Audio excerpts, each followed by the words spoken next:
On August 28, 2003, in Erie, Pennsylvania, a 46-year-old pizza delivery man named Brian Douglas Wells walked into a bank with a bomb locked to his neck. The device was secured with multiple locks and was connected to a timer. Wells claimed that he had been abducted and was forced to rob a bank.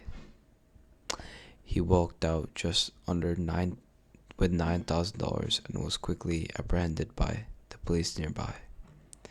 While he sat handcuffed in a parking lot near a car, the bomb began to beep. He warned officers that it was real and that he only had minutes to live. Shortly after, the device detonated, killing him instantly. What followed was one of the most complex investigations in FBI history. A story involving scavenger hunts, homemade weapons, multiple conspiracies, and the victim whose remains were still debated to this day. Brian Wells had worked as a delivery driver for over 10 years at a small shop called Mama's Mia's Pizzeria.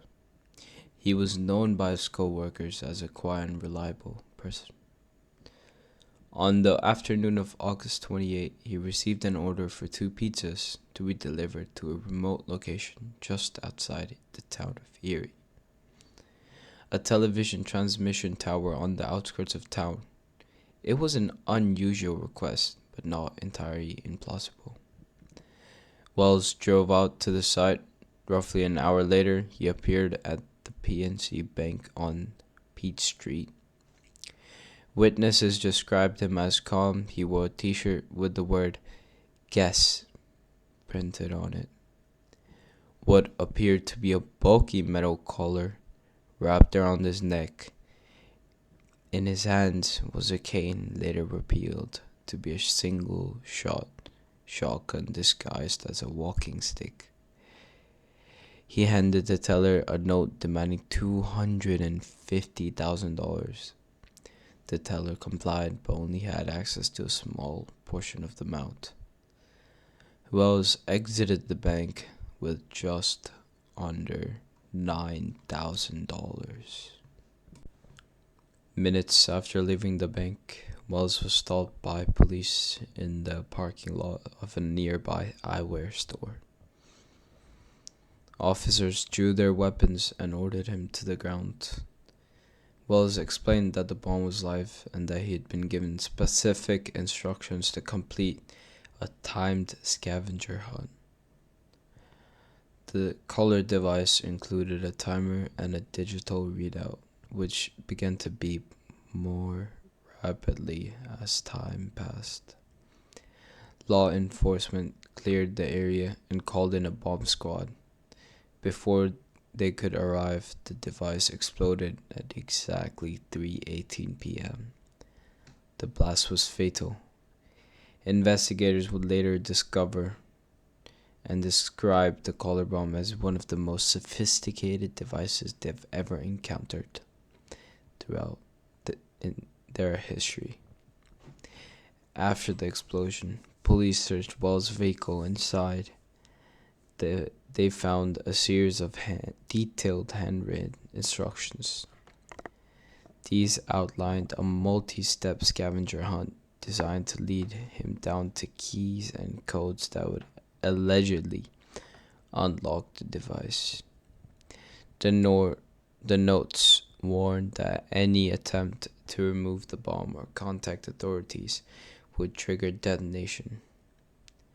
This also stated that if the steps were completed correctly within time, Wells would survive. Each checkpoint was precisely described. Locations included wooded areas, fast food dumpsters, and roadside signs.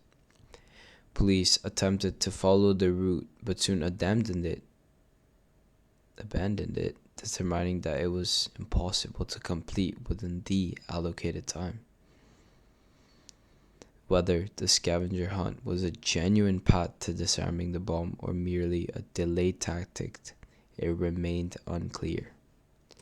From the outset, The FBI questioned whether Brian Wells was a victim or a willing participant. Surveillance footage showed him waiting in line at the bank, appearing surprisingly calm. Some investigators believed that he may have been originally agreed to participate in a staged robbery under the assumption that the bomb was fake. Others argued he was coerced from the beginning. As the FBI reviewed the local surveillance, phone records, and witness statements, they discovered unusual connections. Wells was known to several people with having a criminal background, including one woman who would soon become central to the case. Her name was Marjorie Deal Armstrong. 2 weeks after the bombing, a man named William Rothstein contacted the police. He claimed that there was a body in his garage freezer. The victim, 45-year-old James Roden, had been shot in the back with a shotgun. Rothstein alleged that the shooter was his former partner, Marjorie Deal Armstrong.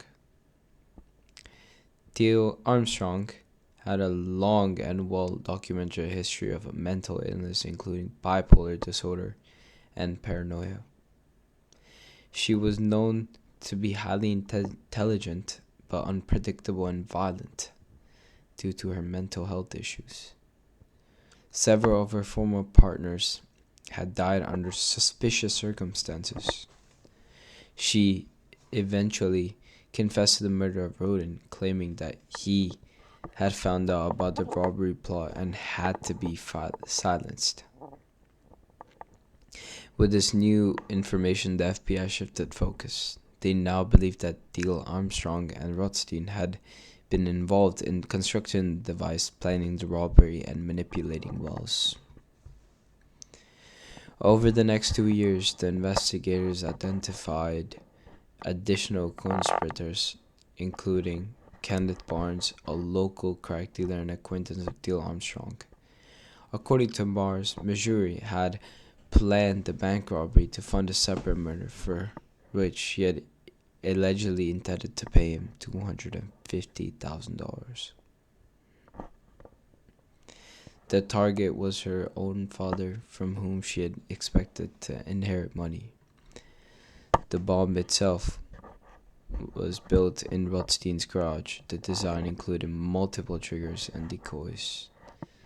Wells was recruited to carry out the robbery. Whether he did willingly or under threat remains still disputed.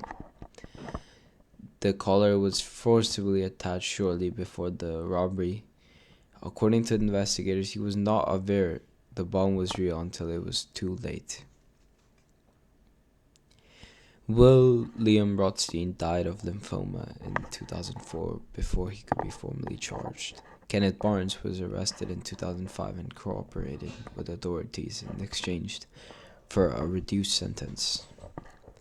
Marjorie Deal Armstrong was indicted in 2007 after years of delay related to her mental competency. She was found guilty in 2010 and sentenced to life in prison, where she later died of cancer in 2017.